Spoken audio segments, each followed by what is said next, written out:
मिट्टी पर, निशब्द रहूं उस मिट्टी पर, तो कोई अचरज की बात नहीं। और इस धरती पर लिख दूं कविता, यह मेरी औकात नहीं। इस मिट्टी पर लिख दूं कविता, यह मेरी औकात नहीं।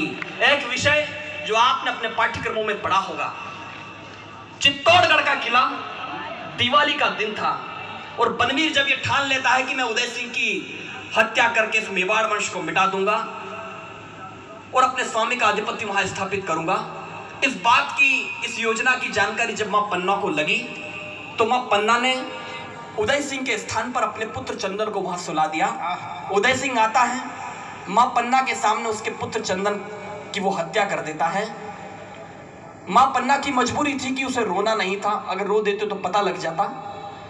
मां पन्ना जब चंदन का अंतिम संस्कार करने के बाद उस बिस्तर के पास आई, उस कक्ष में आई जहां चंदन का प्राणांत हुआ, तब उस रक्त सने हुए बिस्तर ने चंदन बनकर कुछ प्रश्न किए मां पन्ना से। कविता की भूमिका सिर्फ इतनी सी है, अगर आप तक भूमिका पहुंच गई हो तो ताली बजाकर मुझे आदेश कर, मैं कविता प्रारंभ करना चाहता हूं। स्वागत है भाई साहब, बहुत बढ़िया भूमिका है, बहुत बहुत बढ़िया विषय। उस रक्त सने हुए बिस्तर ने प्रश्न किए। 4 मिनट की कविता है, आपके हृदय की संवेदनाओं को आमंत्रित करता हूं, आपकी अपनी मिट्टी की बात कर रहा हूं, आपके इतिहास की बात कर रहा हूं। निवेदन करना चाहता, सुनिएगा। स्वागत है। कि है जन्म भूमि, है कर्म भूमि, है तपस्थली भारत माता, है वंदनीय अभिनंदनीय है नंदनी भारत माता। तुझ पर ही प्रारंभ हुए मां, तुझ पर ही सब अंत हुए, तब चरणों में शीश चढ़ाकर कई दधीची संत हुए। लेकिन एक बलिदान अलग जो बिना युद्ध के हुआ यहाँ, यह आवश्यकता नहीं है युद्ध में बलिदान के लिए केवल युद्ध ही लड़ना पड़े, कि स्वेच्छा से स्वामी भक्ति थी, बिना क्रुद्ध हो हुआ यहाँ। क्या था वो बलिदान? एक पंक्ति में कविता प्रारंभ करना कि स्वेच्छा से स्वामी भक्ति थी, बिना क्रुद्ध हो हुआ यहाँ, कि बिना रुदन माता पन्ना ने, बिना रुदन माता पन्ना ने त्याग विश्व में बढ़ा किया, मेवाड़ वंश की रक्षा हेतु अपना चंदन चढ़ाया है। क्या बात है, मेवाड़ वंश। आपकी तालियां कमजोर है, थोड़ी घनीभूत करें अपनी तालियों को, मैं कविता पूरी करना चाहता हूं भाई। कविता कि मेवाड़ वंश की रक्षा हेतु अपना चंदन चढ़ा दिया। और आदरणीय मंत्री जी, कविता यहां से प्रारंभ होती है। चंदन प्रश्न कर रहा अपनी मां पन्ना से, स्वागत है, कि हे माता बतला दे तू अपराध हुआ क्या था मुझसे। हे माता बतला दे तू अपराध हुआ क्या था मुझसे, क्या ऐसी जिद की मैंने जो रुष्ट हो गई मां मुझसे। माना कि मैं रोज उदय से जीवन की जिद करता था, नए वस्त्र शैया की खातिर तुझसे रूठा करता था। मां बतला ना क्या भूल हुई आखिर तेरे इस चंदन से, कुछ बोल जरा क्यों शब्द दबे हैं तेरे विस्मय क्रंदन से, कुछ बोल जरा क्यों शब्द दबे हैं तेरे विस्मय क्रंदन से। मां जब निद्रा में शैया पर तूने मुझे सुलाया था, जब उदय सिंह को वहां से उठाकर चंदन को सुलाया, तब एक बारीक घटना घटित हुई। नोखा के बुद्धिजीवी श्रोताओं, मैं आपको पंक्ति सौंपता हूं, आप पंक्ति पकड़ना कि मां जब निद्रा में शैया पर तूने मुझे सुलाया था, सजल नयन हो तब कस करके तूने गले लगाया था। इस हलचल से निद्रा मेरी, इस हलचल से निद्रा मेरी टूट गई थी सुन माता। मां की गोदी में हूं सोचा मैं पुनः सो गया था माता। मां की गोदी में हूं सोचा मैं पुनः सो गया था माता। और जब शमशीर चलाई उसने मेरी कोमल बाहों पर, जरा दया ना आई निष्ठुर तुझको मेरी आहों पर। मुझे पता है काल चक्र ने, मुझे पता है काल चक्र ने, जब मुझको लपका होगा आंसू के संग मिल स्तन से दूध तेरा टपका होगा। आंसू के संग मिल स्तन से। और कविता की तो सबसे अच्छी पंक्ति सौंपता हूं। दिवाली का दिन था, पूरा चित्तौड़ का किला दीपों से जगमगा रहा था और एक मां ने अपने पुत्र की हत्या होते हुए देखी। 2 पंक्ति सौंपता हूं कविता की सबसे अच्छी, कि मां जब निद्रा में शैया पर तूने मुझे सुलाया था, इस हलचल से निद्रा मेरी टूट गई थी सुन माता। मां की गोदी में हूं सोचा पुनः सो गया था माता। अरे मुझे पता है काल चक्र ने जब मुझको लपका होगा, आंसू के संग मिल स्तन से दूध तेरा टपका होगा। और दीप दान पर पुत्र दान, एक तर्क दिया चंदन ने। तर्क क्या पर आपकी तालियां लहराती हुई देखना चाहता हूं कि दीप दान पर पुत्र दान, दीप दान पर पुत्र दान, यह तक कहां होता माता। अरे कौशल्या को राम मिले कोई पुत्र कहां खोता माता। क्या बात है, क्या बात है। कौशल्या को राम मिले जिंदाबाद, कोई पुत्र कहां खोता माता। इतना सुनकर मां पन्ना ने मौन त्याग कुछ यूं बोला। तब मां पन्ना ने कुछ कहा। क्या कहा अपने स्वर्गवासी बेटे से एक मां ने? इतना सुनकर मां पन्ना ने मौन त्याग कुछ यूं बोला। एक नारी का अश्रु के संग रुधिर शिराओं का खोला। बोली, अपराधी हूं चंदन तेरी, अपराधी हूं चंदन तेरी, माफ मुझे तो कर देना, और जब भी मिले स्वर्गलोक में जी भर कर तू लड़ लेना। जब भी मिले स्वर्गलोक में। दो पंक्ति में कारण बताया क्यों किया मां पन्ना ने ऐसा, कि जब भी मिले स्वर्गलोक में जी भरकर तू लड़ लेना। लेकिन थी मजबूर पुत्र, लेकिन थी मजबूर पुत्र, मेरा यह दान जरूरी था, मेवाड़ वंश की रक्षा को तेरा बलिदान जरूरी था। जिंदाबाद भाई। मेवाड़ वंश की रक्षा को तेरा बलिदान जरूरी था। और लोगों ने कहा कि चंदन चला गया, महसूस करना आपके आसपास कहीं होगा कि है चंदन तू मरा नहीं, तू जिंदा इस कण-कण में है। है चंदन तू मरा नहीं, तू जिंदा इस कण-कण में है। केसरिया बाना ओढ़े हल्दी घाटी के रण में है, तू चेतक की टापों में जिंदा रुधिर रूप सरिता में है। सब देशभक्त जिह्वा पर जिंदा गीत छंद कविता में है। तू मीरा के भजनों में जिंदा हाड़ी के शीश दान में है, और तू मुगलों के भाई में जिंदा राणा के स्वाभिमान में है। तू मुगलों के भाई में जिंदा राणा के स्वाभिमान में है। तू हर भगवा वस्तु में जिंदा महता पन्ना में जिंदा है, और मेवाड़ वंश के कोटि सूर्य झाला मन्ना में जिंदा है।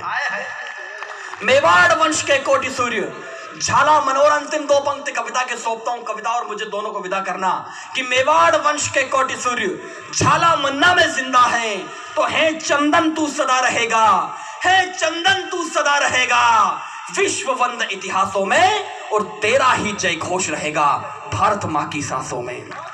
तेरा ही जय घोष रहेगा। बहुत बहुत धन्यवाद, बहुत बहुत आभार, बहुत बहुत प्रणाम। जय भारत, जय हिंद। स्वागत है आपका। पाठ किया है, आदरणीय मंत्री जी पधार रहे हैं यहाँ पर। कवि सम्मेलन में आए, एक बार जोरदार तालियां हमारी लोकतंत्र के सांस्कृतिक वैभव को हमेशा जीवंत रखने वाले मंत्री महोदय के लिए हम हृदय से कृतज्ञता पूर्वक आभार व्यक्त करते हैं। और हमेशा हमारे बीच हमारे नोखा नगरपालिका मंडल के अध्यक्ष माननीय नारायण प्रसाद जी झंवर साहब भी बता रहे हैं, आपका भी बहुत बहुत स्वागत, अभिनंदन। जोरदार एक बार तालियां। कार्यक्रम की अध्यक्षता आज कर रहे हैं हमारे माननीय अध्यक्ष महोदय चेयरमैन साहब, और आपके नेतृत्व में नोखा नगरपालिका उत्तरोत्तर प्रगति, उत्कर्ष, स्वच्छता और नए मूल्यों के नैतिक आयाम स्थापित कर रही है। आपका बहुत बहुत अभिनंदन। और हमारे मंत्री महोदय कविगणों का परिचय करते हुए और लोकतंत्र के स्वरूप को आगे बढ़, कहीं तुम्हें पर्वत लड़वा दे और कहीं लड़ा दे पानी, और भाषा के नारों में गुम है मन की मीठी वाणी, आग लगा दो इन नारों को, इज्जत आ गई बाजारों में, अरे कब जागोगे सोए सूरज, कब होगा उजियारा, जीना है तो मरना सीखो, गूंज उठे ये नारा, सारा हिंदुस्तान हमारा, सारा हिंदुस्तान हमारा। ऐसी मनोभूत भावनाओं के साथ राष्ट्र का स्तवन और माननीय मंत्री महोदय का हृदय की अंतरंग भावनाओं से आभार और कृतज्ञता। आज के कार्यक्रम में पधारने के लिए आपका बहुत बहुत आभार। धन्यवाद। अमर शहीद जगदीश बिश्नोई जी की याद में आज ये आयोजित कवि सम्मेलन दिन के भी काफी सुंदर रचनात्मक कार्यक्रम हुए। रक्तदान शिविर से लेकर के खेल कूद प्रतियोगिता से लेकर के बहुत से कार्यक्रम अभी भाई सुभाष बिश्नोई जी ने मुझे बताए। मैं सुभाष बिश्नोई जी को इस सुंदर आयोजन के लिए बहुत बहुत बधाई और शुभकामनाएं देता हूं, अभिनंदन करता हूं। अभी आप कवि सम्मेलन को सुन रहे थे, मुझे बीच में ज्यादा नहीं रहना है। इस कार्यक्रम में शहीद की माता जी चावली देवी जी,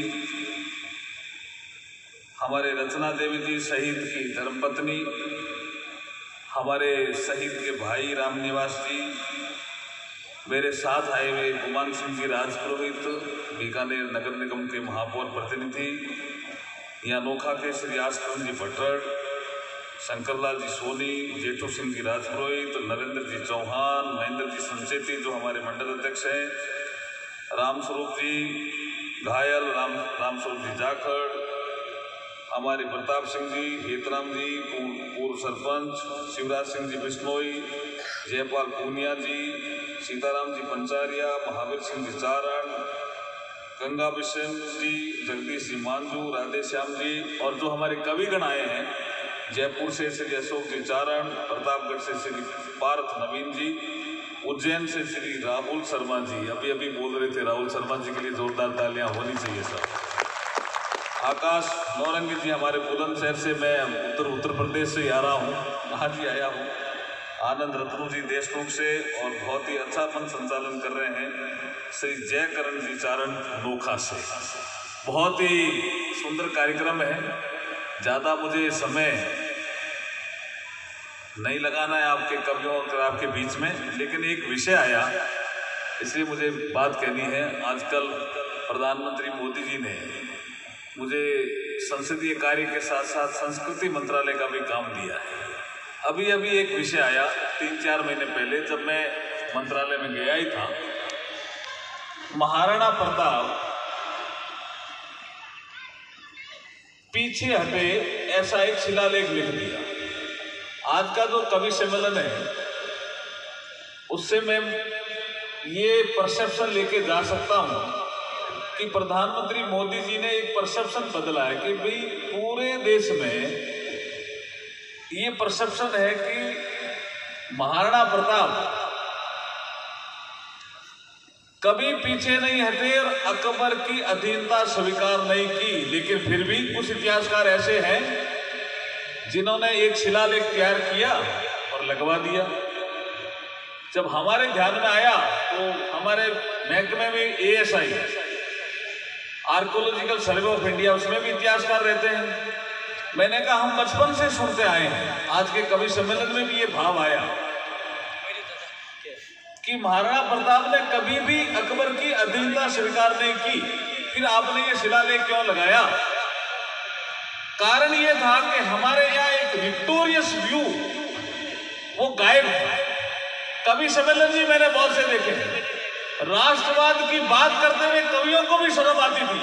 आज परसेप्शन बदला है, इतने जोर से राष्ट्रवाद की बात भी कवि करने लगे हैं। ये परसेप्शन मोदी जी के पीरियड में बदला है।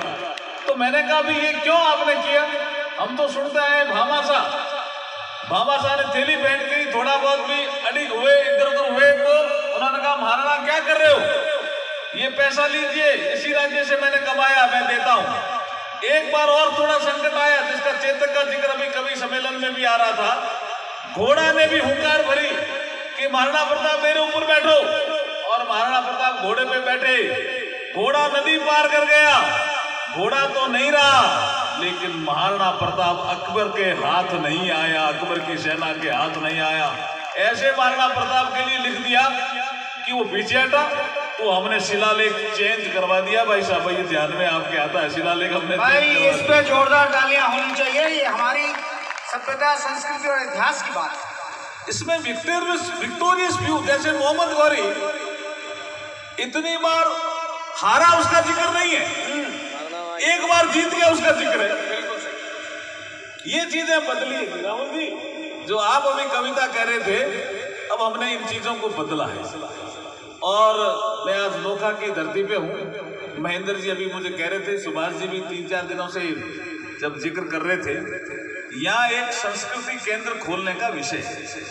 हमारे मंत्रालय से ही संस्कृति केंद्र खोलेंगे। आप प्रपोजल तो लाइए, कोई एनजीओ तैयार होना चाहिए, हम निश्चित रूप से भाई एक बार जोरदार तालियां हो जाए मंत्री जी के लिए। और आज के इस कवि सम्मेलन में मैं इसकी घोषणा करता हूँ, शहीद हमारे जगदीश बिश्नोई जी, मैं उस 5 साल पहले भी उस जो आपने कहा था कि क्या हर आदमी की इच्छा होती है तिरंगे में लिपट के जाऊं, हर आदमी की, और सैनिक की सबसे बड़ी इच्छा होती है, सैनिक की सबसे बड़ी इच्छा होती है, जो आया उसको तो जाना ही है। तो एक कवि ने ठीक कहा है, समझ लो कि मृत्यु हो ना मृत्यु से डरो कभी। मैं वैसे कवि मैं वैसे कवि नहीं हूं, लेकिन कभी कभी कवि भाव आ जाता है मेरे में। आएंगे साहब। समझ लो कि मृत्यु हो ना मृत्यु से डरो कभी, मरो परंतु यो मरो की याद तो करे सभी। जिंदाबाद। यही अवसर है, अब सब याद कर रहे हैं अपन जगदीश विष्णु जी को। मैं इस अवसर पर मेरी वाणी को विराम देता हूं। भाई सुभाष